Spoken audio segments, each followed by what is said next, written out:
সে মহাদেবের কৃপায় মহাদেবের ভক্ত সাধক আজ আপনাদের সামনে সেই শূন্যের উপরে ঘুরে আপনাদের সেই চড়ক পূজার একটি অংশ আকর্ষণীয় মুহূর্ত আপনাদের সামনে উপহার দিচ্ছেন।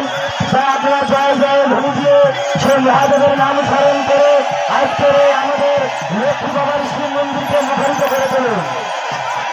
এই শূন্যের উপরে তার পিঠির চামড়া ফোটানো আছে, দেখেন আপনারা লক্ষ্য করে দেখেন কত সুন্দর দৃশ্যমান নিয়ে তিনি আজকের এই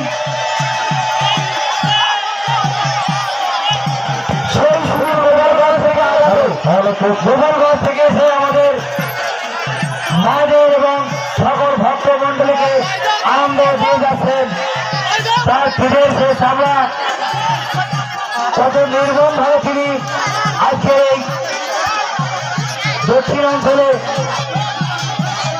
আস্তে আস্তে আমাদের প্রথম পাঠ শেষ হতে চলেছে। একটু বাদে আমাদের দ্বিতীয় পাঠ আবার শুরু হবে। আমরা একটু ধৈর্য সহকারে আমাদের দ্বিতীয় পাঠ একটু বাদে শুরু হবে।